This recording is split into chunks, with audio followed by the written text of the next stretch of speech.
Hi. In this video we will discuss vector and pair. ठीक है, तो vector और पेयर दोनों स्टैंडर्ड टेम्पलेट लाइब्रेरी के फंक्शंस है। और इन दोनों को इस वीडियो में इसलिए ले रहे हैं क्योंकि ये आगे जाके कॉम्पिटेटिव प्रोग्रामिंग में बहुत ज़्यादा काम आएगी।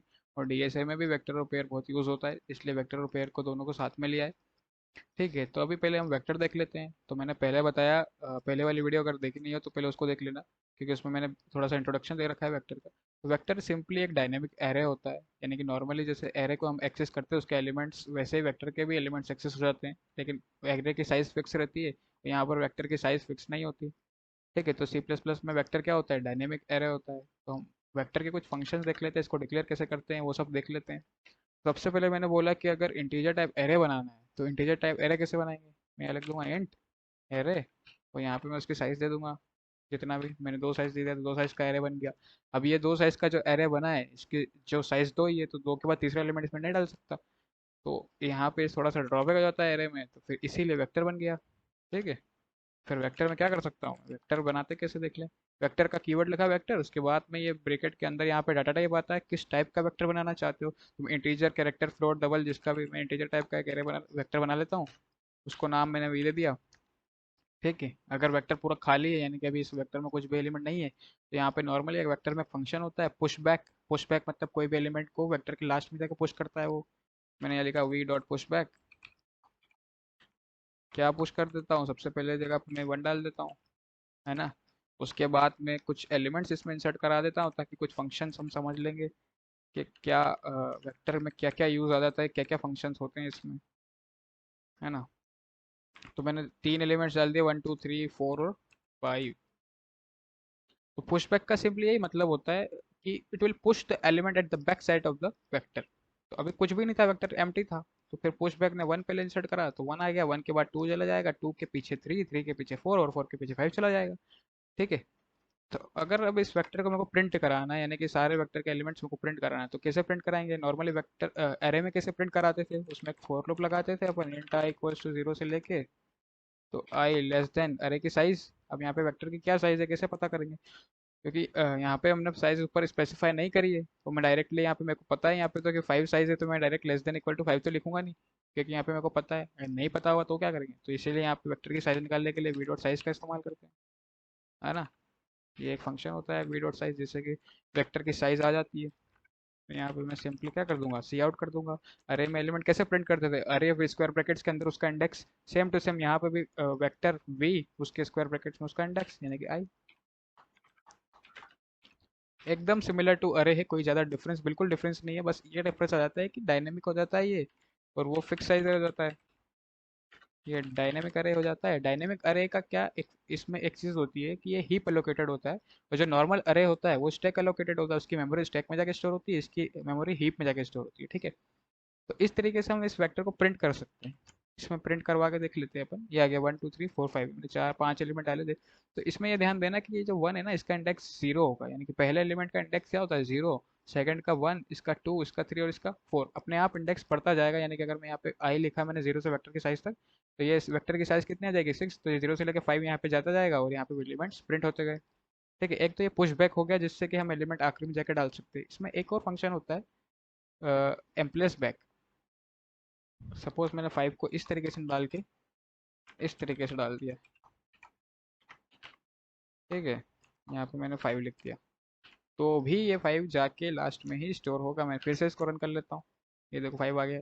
तो पुशबैक और हेम्पलेसबैक में क्या डिफरेंस है, तो इनमें कुछ डिफरेंस नहीं है, सिर्फ इसमें छोटा सा डिफरेंस है, दोनों एलिमेंट को लास्ट पे जाके रख देते हैं, इंसर्ट कर देते हैं। लेकिन एम्प्लेसबैक क्या है कि कॉपी नहीं बनाता है, पुशबैक पहले उस एलिमेंट की कॉपी बनाता है और फिर लास्ट में जाके उसको प्लेस करता है, लेकिन एम्प्लेसबैक रेफरेंस लेता है, तो ये डायरेक्टली लास्ट में जाके ऐड कर देता है। ठीक है, तो एम्प्लेसबैक कंपेरेटिवली थोड़ा सा फास्टर होता है। मैं एम्प्रेस बैक ही यूज़ करता हूँ, लेकिन अगर पुश बैक यूज़ करना हो तो तुम पुश बैक भी यूज़ कर सकते हो। अब वेक्टर में हम कुछ ऑपरेशंस देख लेते हैं। इसमें कुछ ऑपरेशंस होते हैं, जैसे कि अगर मेरे को पता करना है कि क्या मेरा वेक्टर खाली है या नहीं। अभी इस वेक्टर का इस स्टेटमेंट के बाद अगर मेरे को पता करना है कि वेक्टर खाली है या नहीं, तो मैं क्या लिख सकता हूँ, if v dot empty, अगर वेक्टर खाली हो, यहाँ पे सी आउट हो जाए यस, है ना। यस सी आउट कर दिया मैंने, एल्स में सी आउट नो। यानी कि वेक्टर खाली नहीं है। अभी इस पोजीशन पे तो वेक्टर खाली ही रहेगा। ये जब इस लाइन को एग्जीक्यूट करेगा कोड, उसके बाद जब ये लाइन पे आएगा तो वेक्टर तो अभी तो एम्प्टी है। यहाँ पे यस आना चाहिए। ठीक है, तो अब मैं पहले देख लेता हूँ यस आ रहा है कि नहीं आ रहा है। Yes, vector is empty. लेकिन जब मैंने ये वेक्टर्स में इतनी सारी वैल्यूज इंसर्ट करा दी, इसके बाद अगर मैं इस स्टेटमेंट को डाल दूँ, देखो फिर क्या होता है। यस पहले खाली था, लेकिन जब वैल्यूज चली गई उसके बाद हमने वापस पूछा कि क्या एम्प्टी है, तो नो आ गया। तो इस तरीके से वेक्टर का एम्प्टी फंक्शन काम करता है, जो कि बूलियन रिटर्न करता है। ठीक है, वेक्टर में एक फंक्शन और होता है, वो भी देख लेते हैं अपन। वेक्टर का एक फंक्शन होता है इरेज। कोई भी वैल्यू अपने को वेक्टर में से हटानी है, यानी कि अभी तो इसका आंसर 1 2 3 4 आ रहा है। इसमें से अगर मेरे को सेकंड यानी कि 2 हटाना है, तो मैं क्या लिख सकता हूँ, vector dot erase. Vector dot erase अंदर उसका इटरेटिव आता है। अब इटरेटिव 2 का इटरेटिव कैसे आएगा, तो वो ऐसे आएगा। देखें, वी डॉट बिगिन यानी वेक्टर का जो पहला एलिमेंट होता है ना, ये उसका इटरेटिव रिटर्न करता है। और प्लस अगर मैं 2 मेरे को हटाना है, यानी कि ये 0th एलिमेंट है, ये फर्स्ट सेकंड और थर्ड। तो प्लस यहाँ पे जो लिखा था ना, वो इंडेक्स लिखा था कि किस इंडेक्स का एलिमेंट आपको हटाना है। तो मेरे को 2 हटाना है, तो 2 का इंडेक्स कितना होगा, 0 के बाद 1 आएगा ना, तो यहाँ पे 1 आएगा। अगर मैं यहाँ पे 0 लिख दूँ, तो वी डॉट बिगिन यानी कि ये तो डायरेक्टली फर्स्ट का एड्रेस करता है डिनोट, फर्स्ट का इटरेटिव रिटर्न करता है, तो फिर ये पहला एलिमेंट चला जाएगा 0 पे। इसलिए मैं यहाँ पे अगर मैं 1 लिख दूँ, तो यहाँ से 2 गायब हो जाना चाहिए। देखें, ठीक है, तो 2 गायब हो गया, तो 1 3 और 4 आ गया। ऐसे वेक्टर डॉट अरेज काम करता है।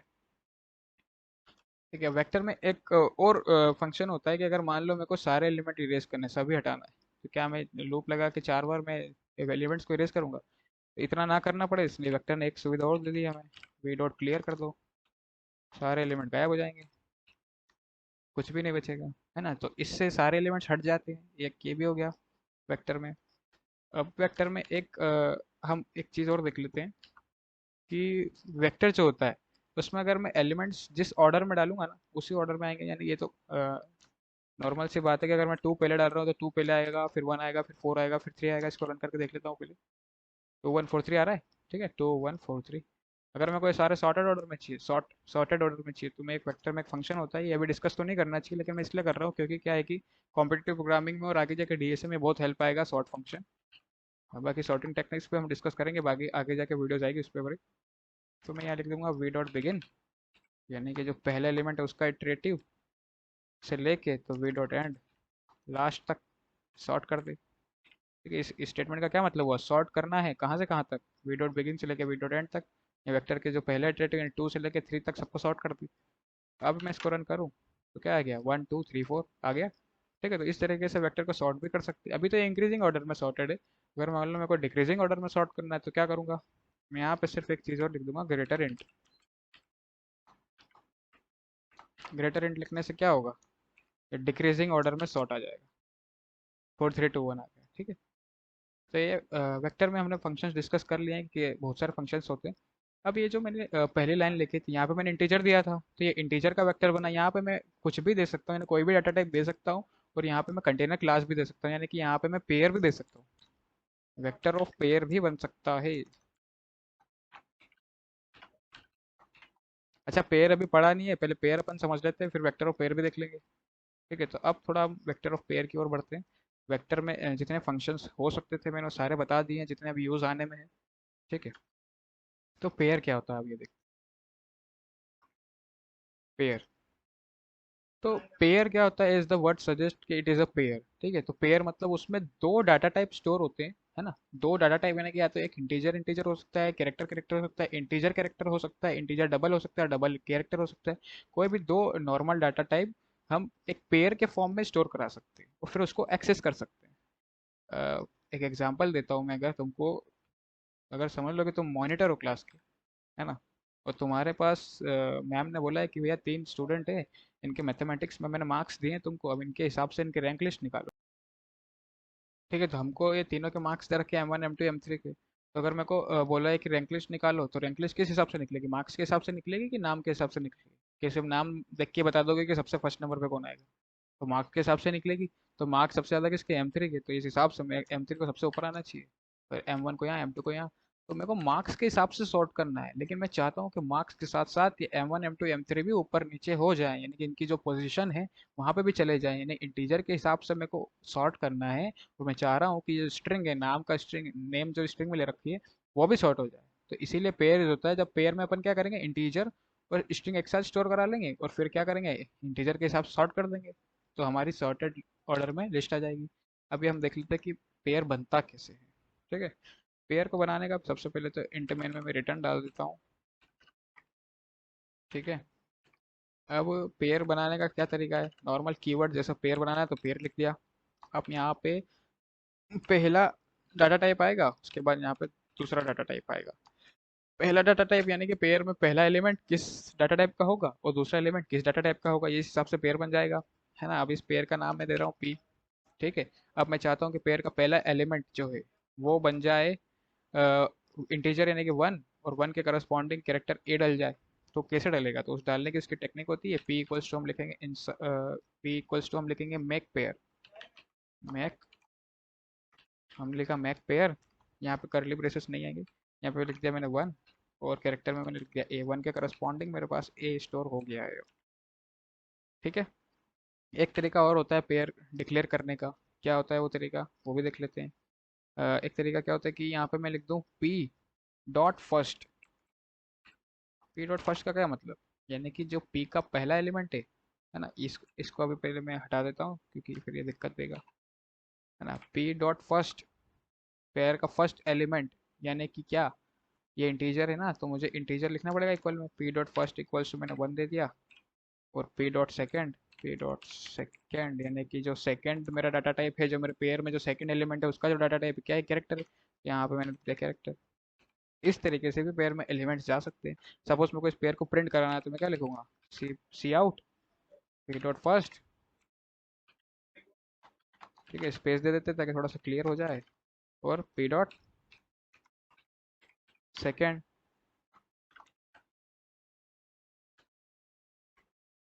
ठीक है, तो इस तरीके से हम पेयर को प्रिंट भी कर सकते हैं। मैंने इसको प्रिंट करा, तो वन और ए आ गया, वन के करस्पॉन्डिंग क्या है ए, तो ए चला जाएगा। मैंने पेयर बनाया पी नाम का, पी का फर्स्ट एलिमेंट वन था, दूसरा ए था। अभी इसको मैं कमेंट आउट कर देता हूँ और एक बार ऊपर वाले को भी रन करके दिखा देता हूँ कि इसको कैसे रन करते हैं। तो इसमें भी वन और ए आके डिस्प्ले हो गया। ठीक है, तो दूसरा तरीका ये था पेयर को डिक्लेयर करने का। एक तरीका और होता है पेयर को डिक्लेयर करने का कि मैं यहीं पे लिख दूँ वन कोमा ए, यहाँ पे लिखेंगे तो भी आंसर वन और ए ही आके डिस्प्ले हो रहा है। ठीक है, तो तीन तरीके होते हैं पेयर को डिक्लेयर करने के, एक दो और तीन। तो अभी तो ये पेयर में मैंने आपको बता दिया कि पी डॉट फर्स्ट से हम पहला एलिमेंट एक्सेस कर सकते हैं, पी डॉट सेकेंड से हम दूसरा एलिमेंट एक्सेस कर सकते हैं पेयर का। अब ज़्यादातर क्या होता है ना कि कॉम्पिटेटिव प्रोग्रामिंग में और डीएसए में पेयर नॉर्मली बहुत कम यूज़ होता है। अभी मैंने बोला था पेयर यूज़ होता है, लेकिन नॉर्मली सिर्फ पेयर कम यूज़ होता है, यहाँ पे ज़्यादातर vector of pair he use होता है। ये तो वेक्टर ऑफ पेयर कैसे बनाते हैं देख लेते हैं। नॉर्मली वेक्टर ऑफ पेयर बनाना है तो अपन लिखेंगे वेक्टर, उसके अंदर वेक्टर के अंदर क्या आता था, डाटा टाइप आता था, यानी इंटीजर लिखा था मैंने पहले यहाँ पे, याद हो तो अभी मैंने यहाँ पे पूरा पेयर लिख दिया है। किसी भी चीज़ को अगर बहुत ज़्यादा बार हमें उसको चाहिए स्टोर कराना है कहीं पे, तो हम उसका वेक्टर बना लेंगे। इंटीजर थे बहुत सारे, 10,000 स्टूडेंट्स के नंबर स्टोर कराने थे, तो हम यहाँ पे क्या लिख लिया था, इंटीजर लिख लिया था, तो उन सबके नंबर स्टोर हो जाए। लेकिन अगर मेरे को पेयर में स्टोर कराना है, उसका नंबर भी स्टोर कराना है, उसका नाम भी स्टोर कराना है, तो मैंने वेक्टर में डाल दिया, यानी कि अगर वेक्टर का एक ब्लॉक बनेगा तो वो पेयर का बनेगा, इंटीजर और कैरेक्टर का। उसमें इंटीजर भी रहेगा, उसका नंबर भी रहेगा और उसका कैरेक्टर भी रहेगा। तो यहाँ पे मैंने लिख दिया वी। ठीक है, ये हो गया वेक्टर डिक्लेयर। अब मैं क्या करूँगा, इस लाइन को हटा देता हूँ। ये वेक्टर ऑफ पेयर पढ़ रहे हैं हम, है ना। अभी यहाँ पे मैं लिख देता हूँ, वेक्टर और पेयर को साथ में लेने का यही रीज़न था क्योंकि पेयर अकेला कहीं ज़्यादा काम नहीं आता, ये वेक्टर के साथ में ही काम आता है। ठीक है, तो अब मैंने वेक्टर ऑफ पेयर बना लिया। वेक्टर ऑफ पेयर मतलब इसमें बहुत सारे पेयर्स इंसर्ट कर सकता हूँ मैं। पहला पेयर मैं इसमें इंसर्ट कर रहा हूँ, तो मेरे को उसके लिए लिखना पड़ेगा, क्या लिखना पड़ेगा, वी डॉट पुश बैक। वही वेक्टर कैसे यूज़ करते थे, V dot push back use करते थे, है ना। तो पुशबैक में यहाँ पे अपन क्या लिखते थे, ब्रैकेट के अंदर एलिमेंट लिखते थे। तो पहले इंटीजर था सिर्फ, तो यहाँ पे सिर्फ मैं 5 लिखता था तो इंटीजर चला जाता था। अब मेरे को पूरा पेयर लिखना है, तो मैं करली ब्रेसेस के अंदर क्या लिख दूंगा, पहला मेरा इंटीजर टाइप का पेयर है तो इंटीजर, और यहाँ पे मैंने लिख दिया ए, यानी कि 5, और ये जाके वेक्टर में सबसे पहली पोजीशन पे 5 और ए चले जाए, जीरो इंडेक्स वेक्टर का क्या हो जाए, 5 और ए हो जाए, है ना। इसको मैं अगर प्रिंट कराऊँ सपोज मेरे को प्रिंट कराना है, पहले एक एलिमेंट और इसमें इंसर्ट कर लेते हैं ताकि प्रिंट फिर अच्छे से हो जाए। दो तीन एलिमेंट डाल लेते हैं, 6 और 7। ठीक है, जो भी बी और सी ले लेते हैं अपन यहाँ पर, है ना। तो ये वेक्टर में तीन एलिमेंट्स डल गए, तीन एलिमेंट्स यानी कि वेक्टर में तीन पेयर डल गए। अगर अब मेरे को बोला कि सेकंड जो पेयर है मेरा 6 और बी, इसका मेरे को ये कैरेक्टर चाहिए, तो ये कैसे निकलेगा? तो मैं बताता हूँ आपको, सिंपल सा तरीका है। हमने वेक्टर पढ़ा था, उसमें अगर मेरे को सेकंड एलिमेंट चाहिए हो, यानी कि सेकंड एलिमेंट, तो सेकंड एलिमेंट के लिए मैं क्या लिखता था, वी, और फिर उसके अंदर क्या लिखता था, सेकंड एलिमेंट यानी कि 2 - 1। इंडेक्स क्या होगा सेकंड एलिमेंट का, 1 होगा, क्योंकि इंडेक्सिंग 0 से होती है। तो मैंने लिखा v(1), यानी अब तो मैं इस वेक्टर के सेकंड पेयर पे आ गया। ठीक है, अब इसमें आ गया मैं, अब इसमें मेरे को क्या चाहिए, सेकंड चाहिए, तो मैं यहाँ पे लिख दूंगा डॉट सेकंड। ठीक है, तो मेरे पास क्या है, ये बी है, बी आके डिस्प्ले हो गया। ठीक है, तो इस तरीके से हम पहले वेक्टर में ट्रेवर्स कर रहे हैं, यहाँ वेक्टर ट्रेवर्सल चल रहा है, फिर डॉट फर्स्ट लिखूंगा तो यहाँ पे फर्स्ट एलिमेंट आ जाएगा, डॉट सेकंड लिखूंगा तो यहाँ पे सेकंड एलिमेंट आ जाएगा। ठीक है, आ गया इतना समझ में? अब मैं इसमें एक चीज़ और बता देता हूँ कि अगर पूरा वेक्टर डिस्प्ले करना है, वेक्टर ऑफ पेयर, तो कैसे करेंगे। तो मैंने लिखा फॉर ऑटो आईटी, और ये जो ऑटो आईटी है ना, इटरेटर रिटर्न करता है वेक्टर के सबसे पहले पोजीशन का, इटरेटिव रिटर्न करता है, फिर ये धीरे धीरे करके हर पोजीशन पे जाता है वेक्टर की, और फिर उसको डिस्प्ले कराने के काम आता है। देखिए मैं बताता हूँ, ऑटो आईटी लिख दिया, रेफरेंस इसलिए पास कर रहा हूँ ताकि क्या है कि प्रॉब्लम ना आए। प्रॉब्लम क्यों ना आए, यानी कि डायरेक्ट हमारे पास आ जाए, इसलिए मैं रेफरेंस पास कर रहा हूँ, कोई कॉपी क्रिएट ना हो बार बार। अब मैंने लिखा सी आउट, यहाँ पे मैंने लिखा आई टी डॉट फर्स्ट और आई टी डॉट सेकेंड। ठीक है, आई टी डॉट सेकेंड लिख दिया, एंडल लिख दिया, यानी कि हर लाइन के बाद एक नई लाइन आ जाए। मैंने इसको रन कर दिया। 5A, ये पेयर आके डिस्प्ले हो गए, 5A 6B और 7C। ठीक है, ये आके डिस्प्ले हो गए। अगर ये अभी समझ नहीं आ रहा हो तो मैं एक जो नॉर्मल तरीका है मैं वो बता देता हूँ कि वेक्टर ऑफ पेयर को कैसे प्रिंट करते हैं। जो भी अपन नॉर्मली यूज़ करते हैं, for int i equals to 0 से लेके आई लेस देन, वेक्टर की साइज कैसे निकालते थे, वी डॉट साइज, है ना। और फिर क्या करते थे, आई प्लस प्लस, यहाँ पे मैं लिख दूंगा सी आउट। पहले मैं वेक्टर को ट्रेवर्स कर रहा हूँ।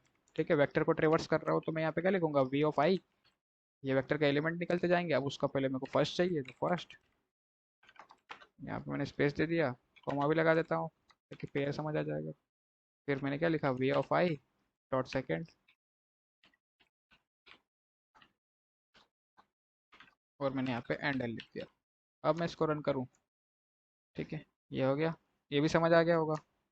इसको रन करूँ तो भी 5A 6B और 7C आके डिस्प्ले हो गया, यानी कि ये वेक्टर ऑफ पेयर को डिस्प्ले करने का तरीका था। ठीक है, तो हमने आज क्या क्या पढ़ा, हमने देखा कि वेक्टर क्या होता है, वेक्टर क्या होता है, डायनेमिक अरे होता है, इसमें पुशबैक पढ़ा, फिर पुशबैक के साथ में एक एम्प्लेस बैक होता था। एम्प्लेस बैक थोड़ा सा फास्टर होता था क्योंकि उसमें रेफरेंस पास होता था, यानी कि डायरेक्ट कॉपी नहीं बनाता था, डायरेक्ट चेंज करता था।